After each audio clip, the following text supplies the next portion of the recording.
Assalamualaikum warahmatullahi wabarakatuh. Kaum muslimin rahimakumullah. Alhamdulillah pada kesempatan kali ini kita bisa berjumpa lagi di channel Santri Berbagi.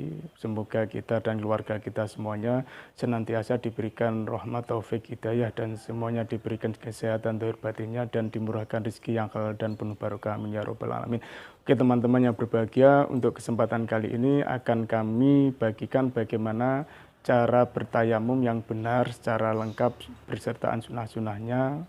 Oke, langsung saja kita simak videonya. Dalam pelaksanaan tayamum, di samping kita melakukan rukun-rukunnya, juga kita lakukan kesunah-kesunahnya. Di antaranya disunahkan diawali dengan bersiwak, kemudian membaca basmalah dan syahadat.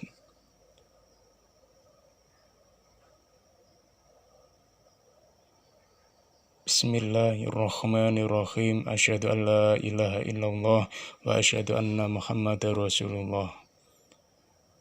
Nawaitu tayammuma listibahati fardhi sholati lillahi ta'ala.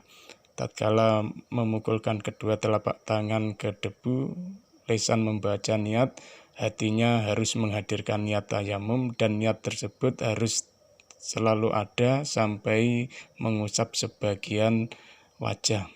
Dan sebelum diusapkan, disunahkan ditipiskan dulu dengan mengibas-ngibaskan ataupun meniupnya. Untuk pukulan yang kedua, digunakan untuk mengusap kedua tangan dengan tata cara yang disunahkan sesuai dengan video tutorial tersebut.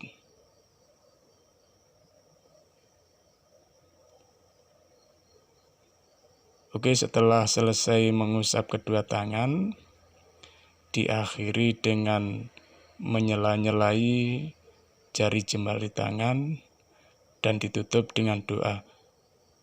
Asyhadu an la ilaha illallah wahdahu la syarikalah wa asyhadu anna Muhammadan abduhu wa rasuluh. Allahumma ja'alni minat tawwabin wa ja'alni minal mutatahhirin wa ja'alni min ibadika sholihin. Amin. Oke teman-teman, setelah kita simak video tadi, maka selanjutnya akan kami jelaskan syarat diperbolehkan untuk bertayamum. Syarat-syarat diperbolehkan tayamum: yang pertama, adanya udzur, berhalangan menggunakan air disebabkan 3 hal. Yang pertama, tidak menemukan air karena dalam perjalanan atau sedang kekeringan. Yang kedua, ada dampak negatif ketika menggunakan air seperti penyakitnya tambah parah dan tidak kunjung sembuh. Yang ketiga, ada air namun sedikit dan diperlukan untuk kebutuhan lain yang sifatnya mendesak, semisal untuk air minum. Syarat diperbolehkan tayamum yang kedua dilakukan setelah masuk waktu sholat.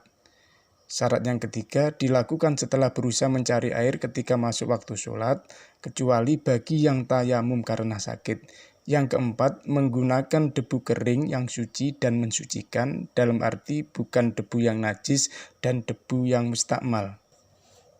Dan tidak dianggap masalah dalam pengambilan debu dengan 2 pukulan tadi dari satu tempat atau dari satu nampan.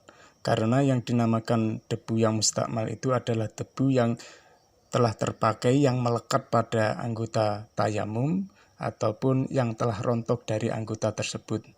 Sehingga ketika mau mengusap tangan, kok diambilkan dari debu yang melekat di wajah, itu tidak diperbolehkan. Karena debu yang melekat di wajah itu sudah dikatakan debu mustakmal, sehingga tidak diperbolehkan. Selanjutnya, rukun-rukun tayamum. Yang pertama, memindah debu. Dengan kita memukulkan kedua telapak tangan, kita pindahkan untuk mengusap wajah dan kedua tangan. Yang kedua, Rukun tayamum yaitu niat agar diperbolehkan menjalankan ibadah yang butuh suci dari hadas. Semisal nawaitu tayamum malistibahati fardis sholati lillahi ta'ala. Artinya aku berniat tayamum agar diperbolehkan sholat fardu karena Allah Ta'ala. Dan kami anjurkan niat tayamum tersebut menggunakan niat agar diperbolehkan melakukan sholat fardu. Karena apa? Dengan niat tersebut, di samping kita bisa menggunakan untuk satu sholat fardu, maka juga kita diperbolehkan melakukan ibadah-ibadah sunnah yang lainnya yang tidak terbatas. Rukun yang ketiga, mengusap wajah. Mengusap wajah disunahkan dimulai dari atas dan diusahakan semua wajah terusap dengan debu tersebut. Dan untuk mengetahui rata dan tidaknya cukup dengan perdugaan kuat saja. Kalau sudah ada perdugaan kuat sudah rata, maka ya sudah. Yang nomor 4, mengusap kedua tangan besertaan siku. Untuk kesunahan tata cara mengusap sebagaimana tutorial video tadi, itu sunnah. Dan pada dasarnya dalam mengusap tersebut, ini dengan cara apapun yang penting itu rata, itu diperbolehkan. Cuma untuk cara yang sebagaimana tutorial di video tadi, itu adalah cara yang disunahkan. Yang terakhir adalah tartib. Jadi semua rukun tadi harus dilakukan dengan berurutan.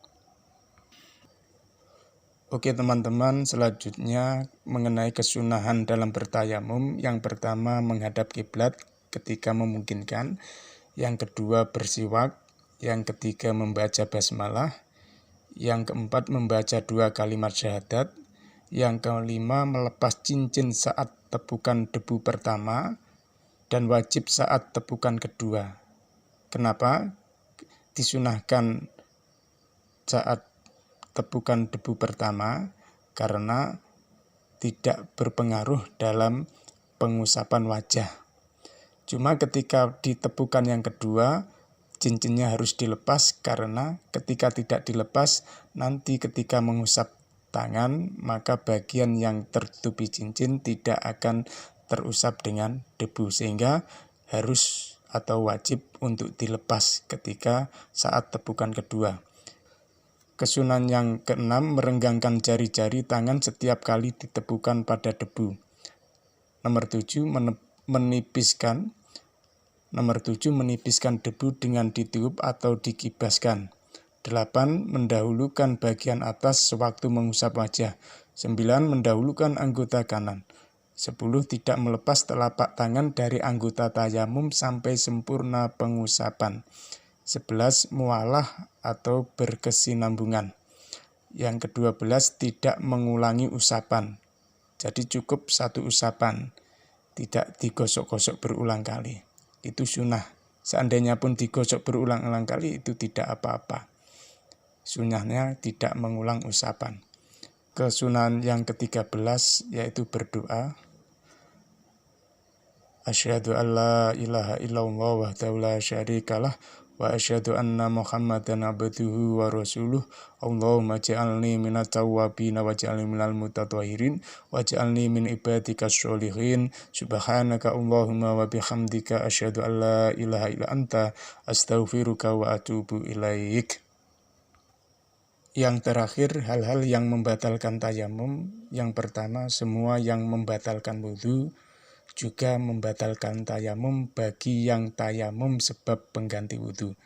Tidak bagi yang tayamum sebagai pengganti mandi. Yang kedua, melihat atau menduga ada air sebelum melakukan sholat bagi yang tayamum karena tidak ada air. Kalau melihat air setelah pelaksanaan sholat, hukumnya diperinci. Kalau kewajiban sholat tadi dengan bertayamum tidak gugur, dalam arti masih wajib mengulangi, maka batal sholatnya seketika seperti sholatnya orang mukim. Kalau kewajiban sholat dengan bertayamum bisa gugur, dalam arti tidak wajib mengulangi sholatnya, maka tidak batal sholatnya seperti sholatnya musafir. Yang ketiga murtad, yang keempat sembuh dari sakit sebelum melakukan sholat. Oke teman-teman, seperti tadi tayamum yang benar dan lengkap besertaan kesunah-kesunahannya. Semoga bermanfaat bagi kita semuanya, dan terima kasih atas perhatiannya. Dan terus dukung channel kami dengan menekan tombol like, subscribe, dan mengaktifkan lonceng notifikasinya. Terima kasih. Assalamualaikum warahmatullahi wabarakatuh.